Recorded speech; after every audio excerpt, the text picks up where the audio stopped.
Welcome to Fulfillment in Faith, where we will dive deep into self-discovery, empowerment, and manifesting the life you desire. I'm your host, Shannan Kim, and through my own experiences with addiction, sobriety, and personal growth, I've learned invaluable lessons that I'm passionate about sharing with you. Now let's create the life you love. What I'm going to do is I'm actually going to switch up how the podcast is going to go now. For months, I have had the most amazing guests on my podcast sharing their story and talking to us about their journey, how they've had their moments of silence, what they've learned during their process, because there's so many of us out there that we really, really feel that we are alone and that we are the only ones. And it has inspired thousands and thousands of people. But what I've really come to know lately is I am really being drawn to share my story once again, but also to reflect on the last 5 years of my life, because there are so many things that I have learned on this journey. And this is my calling. I have found my purpose in my pain. So the podcast today basically is going to be all about my upbringing, my addiction, and then from there, from the episodes on, I'm going to be sharing with you all of these beautiful life lessons. So here we go. Start from the beginning. Wow, God, I can't even believe how my life is totally, completely transformed to where I was to where I am now. And I truly, truly look at this as a blessing. So my story actually starts even before I was born. I was born into a family of addiction, mental illness, and abuse. And how it all started was with my father. My father was a raging alcoholic, physically abusive, and of course, because of the addiction that he had to alcohol, he also had mental illness as well too. So he abused my entire family. And the brunt of his abuse was to my mother and to my oldest brother. To make a long story short, what ended up happening was he ended up committing suicide when I was about 2.5. It was somewhere in there. So I don't remember any thing about my father. There's really only 1 or 2 memories that I can remember about my father, and that's basically about it. So when my father crossed over to the other side, what took place was my oldest brother actually started to take on the role of my father. So he became the abuser in the family. So growing up, I grew up in an environment where I was full of fear all the time because my oldest brother was always there. And the relationship between my mother and my brother was also an addiction all in itself, because my mother could not see past the abuse that her and my oldest brother endured together. So they basically have walked their entire life hand in hand, and it is still like that to this day. The abuse basically was normalized within our family. And it wasn't till later on in life when I realized, holy smokes, this is not normal. And how I came to realize that was as I got into my school years and I started to have friends, and I was being exposed to other environments, going to my friends' houses. I had seen how my friends were receiving love from their parents or their siblings, and there wasn't fear within these households. So that was actually my contrast. So I was exposed to other environments, which was my contrast to what my normal was of an abusive house and a house full of fear. And growing up with my oldest brother always being there, because basically what he did is he took on the father role. I was brought up where I was told I was dumb, I was stupid, I was never going to amount to anything, and my mother would do nothing. He would smack us upside the head. He would throw us against the wall. We'd be eating supper at the dinner table. And he would just walk by and he would randomly smush our faces into our plates. And he would just think that was absolutely funny. As a 5-year-old, I can remember eating an ice cream cone, and how many of us still to this day, when you see an ice cream cone or you're holding it, there's those moments of joy, like you're just so excited, like those childhood memories. You just start to feel like a child again. Well, I was robbed of those, because if I was eating an ice cream cone, he would smush the ice cream cone in my face. And then he would just laugh. He would just think that was the funniest thing ever. I'm 55 years old now, and back in the day, there was hardly any toys. So I had a few select Barbies and maybe 1 or 2 dolls. And what he would do is he would rip off the limbs and he would rip off the head and he would laugh. And he would take a pen and he would write genitals all over my Barbies and my few select dolls. And I would be devastated. And this was the mentality of this man. He liked to see us hurt. He liked to see us cry. He thought it was funny. It gave him power. But I look at it now and I cannot believe what a weak individual this man really was. And of course, once again, my mother, she never did absolutely anything. Nothing. So growing up, I disliked my brother and my mother so much. I had so much resentment towards them. I had no respect for my mother at all, like none. I never had a mother figure. I never had somebody that said, Shannan, I love you. Nobody that I could actually go to and feel safe. And that was my environment. So as I got into my teenage years, that was when I started to have my beginning role of being a people pleaser. I would do anything to have friends. I was very athletic, so that was my outlet, was sports. I never ever wanted to come home because I always knew that my brother would end up being there in some form. Then as I got older into my high school years, depression really started to kick in. And back in the 80s, nobody talked about chronic depression. My depression was so bad looking back now, I couldn't even get out of bed. I was in grade 11 and grade 12, and my marks were slipping so bad, so bad. And all I wanted to do was sleep. I was always late for my classes. And then that was when the suicidal thoughts really started to kick in. I had no self-worth. And the worst thing about it was I was making it a reality of what my brother had told me all my life, that I was a loser, that I was never going to amount to anything, that I was dumb, I was stupid, because what eventually ended up happening is I didn't graduate from high school. I was absolutely devastated for the fact that, oh my gosh, I am a loser now. I am dumb. And I couldn't get past any of that. Another thing was, I don't even truly believe that my other siblings even realized that I didn't even graduate, because nothing was ever really brought up about that. They were just as dysfunctional as I was. I came from a family of high dysfunction, and that was normalized to us. Right after I was done school, which I did not graduate, I basically ran. I grew up in a small town in Saskatchewan, and I couldn't leave that small town quick enough because of the reputation that I had made of myself as well too. During my grade 11 and 12 year, I was looking for love in all the wrong places. And I'm not proud of what I had done, and I'm not proud of it to this day. But at the same time, that was a process that I had to go through. And there's a lot of people that are still stuck in the past, and they're extremely judgmental. And you know what? That's okay, because the only person that it really matters to in my life is me.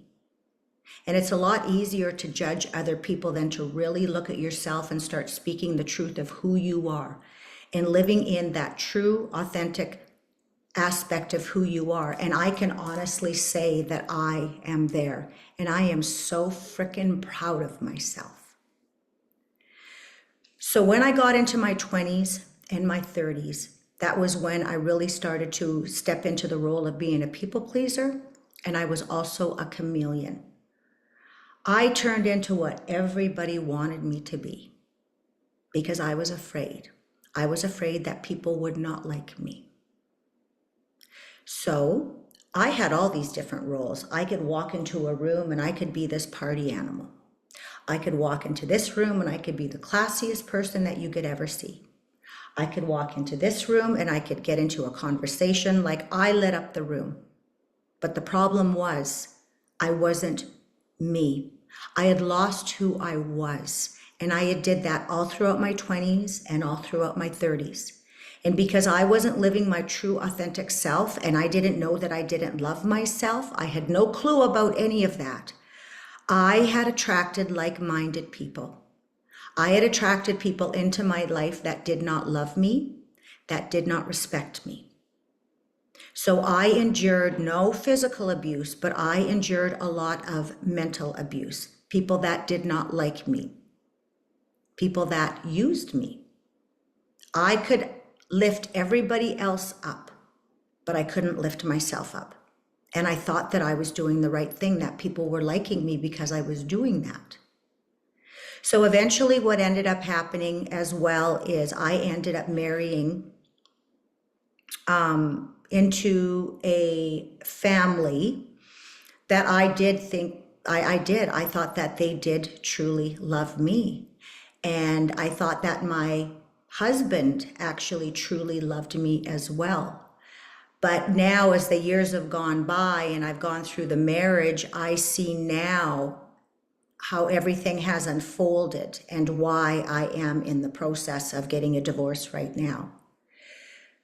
But the one thing that I love most about myself is I can see how my past has been a journey, and it's been one learning lesson after another. And I take full ownership of responsibility in every area of my life. And I can see why I attracted these people, because the biggest thing is, and you need to understand, is we are vibrational beings in a vibrational world. And everything that is inside of us is a vibration, and that goes outward into the world.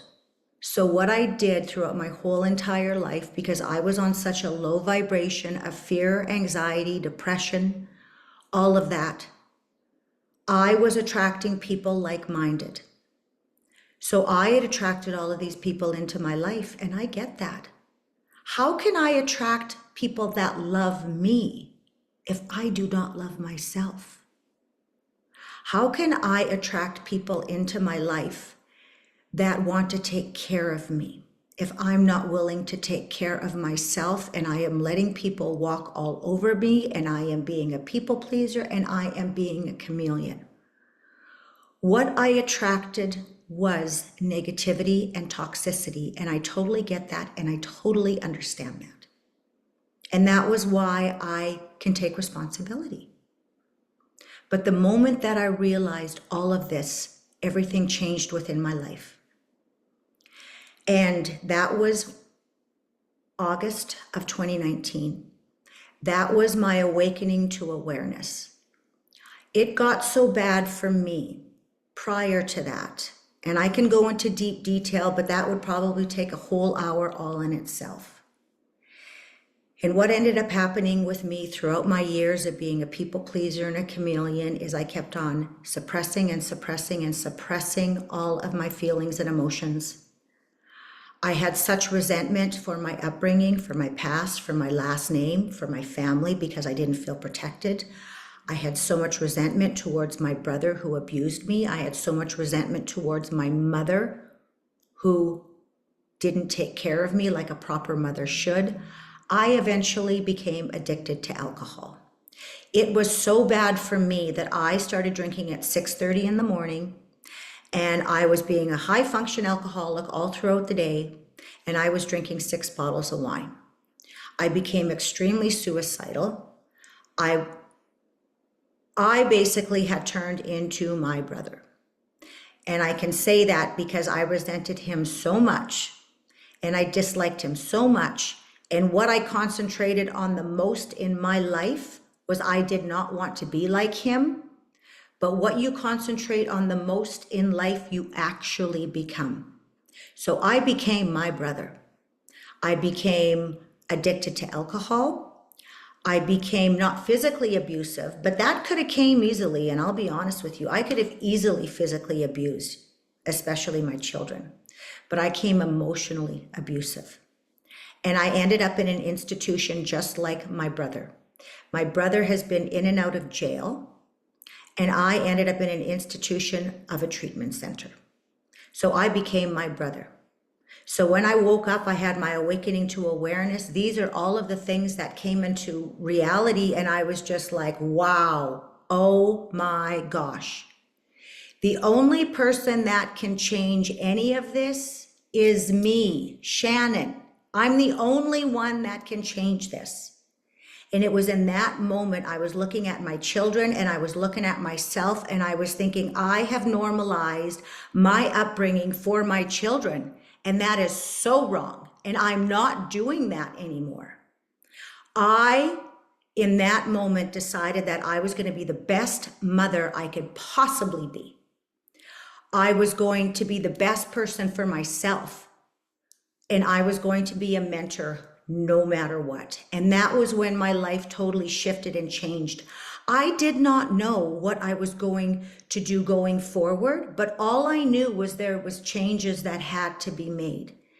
And I was at my all-time high of 188 pounds. Like, oh my gosh, you guys, I was so unhealthy. If you go back onto my Facebook page and you go back to like 2017, 2018, I look like I'm about 60 years old, like even older.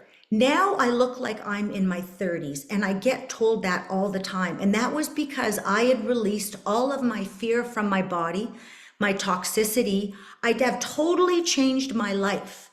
And I am so freaking proud of that, because now I can look at my children and I can be so proud of the mother and the woman that I am today.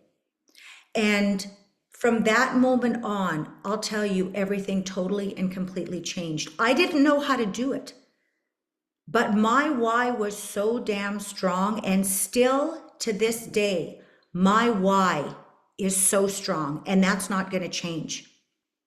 So it was from that moment on when I started to take my power back.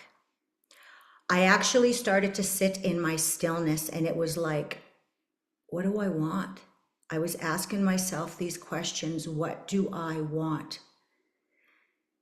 And that was when I realized I can no longer be a talker and I can no longer be a doer. I have to just be. And that was when I really started to pay attention to all of the people around me and my environments and the situations that I was in.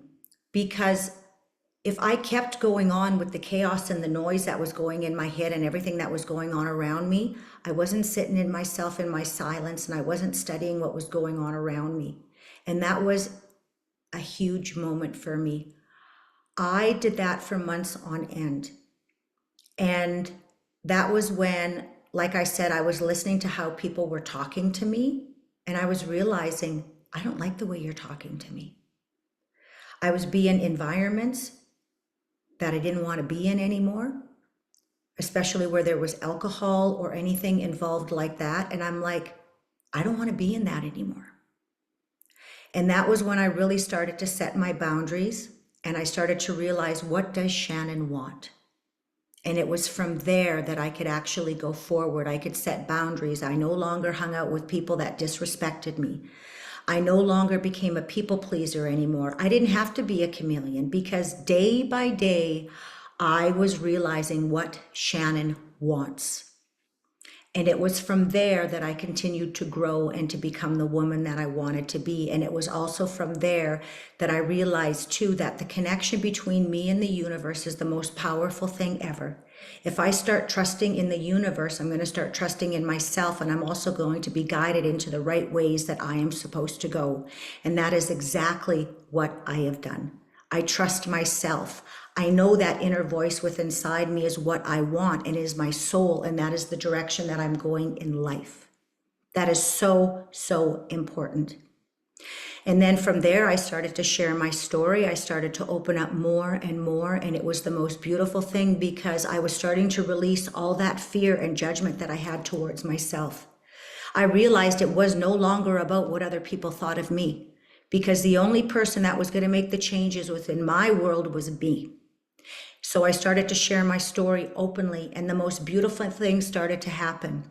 Because people were looking at me like I had this perfect world, but I was so far from being perfect. And then they realized that, oh my goodness, if Shannan can actually start sharing her story, then I can too.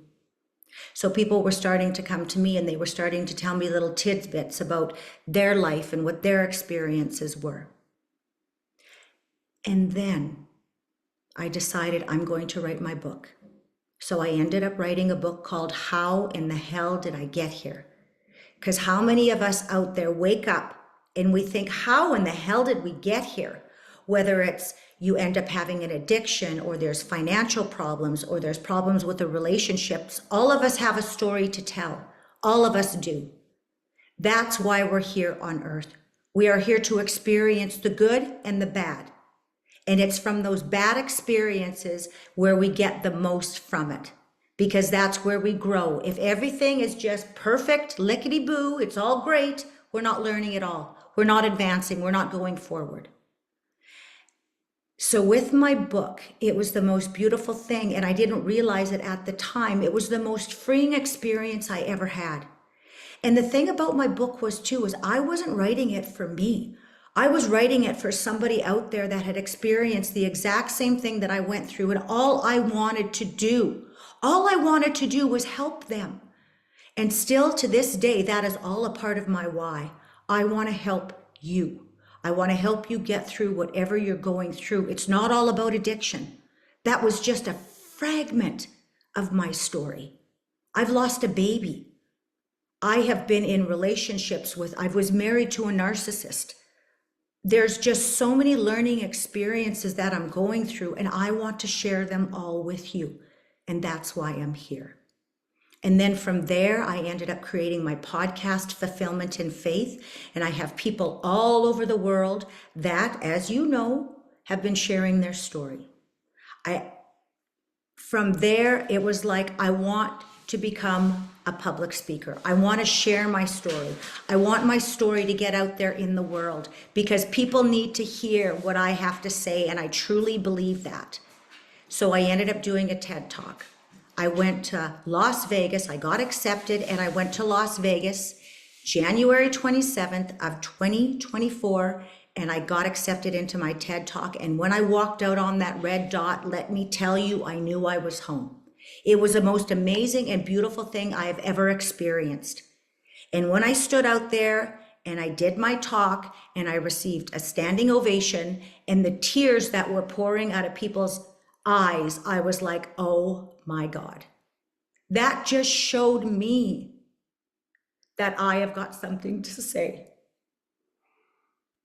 And it was the most beautiful moment. And that was when I stepped into my power. And I think I will always get teary at that moment, because that moment changed me. It made me even stronger. It was confirmation that you're doing the right thing, Shannan. And I will never, ever, ever forget that moment. It was so beautiful. And then after, when I had done my TED Talk, for the people to come up to me after, and they're like, oh my gosh, your speech resonated with me in so many different areas. So go on to YouTube and you will find my TED Talk on there.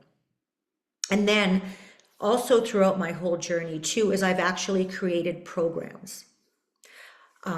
They're different level programs, and my business is called Fulfillment in Faith, and you can actually go onto my website, shannankim.com, and there's my programs right there. And what I do is I teach people to find their greatness within, and you do not have to have an addiction. It is so much more than that because of all the things that I've experienced. And what I've done is I've created throughout my programs, I've got my own 12-step program. The 12 steps that will get you to where you deserve to have everything in your life.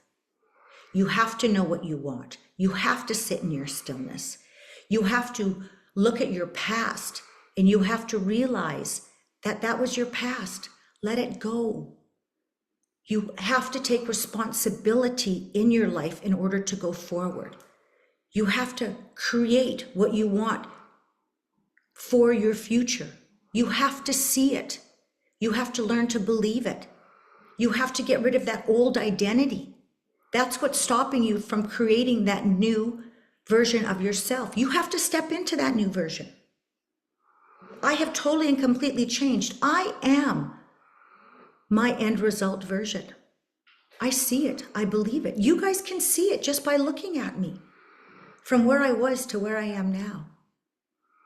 And that is the most beautiful, beautiful thing. I am no different than any of you.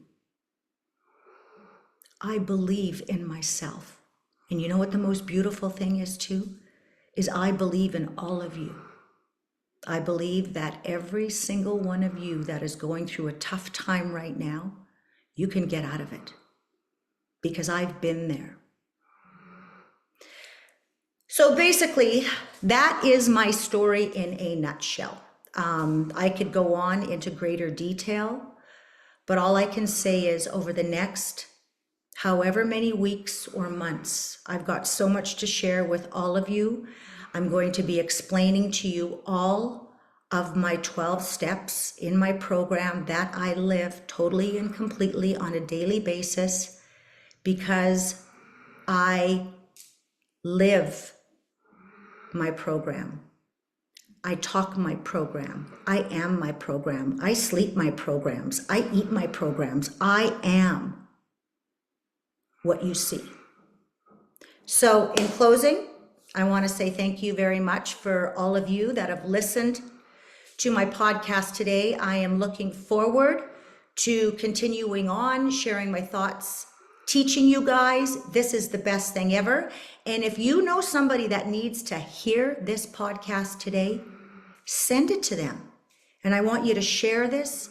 I want you to write a review and I want you to subscribe. So all I'm saying is blessing to everybody. I love you. Have a great day, everybody.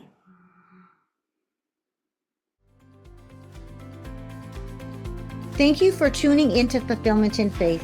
If you're ready to take your faith and empowerment to the next level, connect with me at shannankim.com. Remember, you are not alone on this journey. Together we can create the lives we love.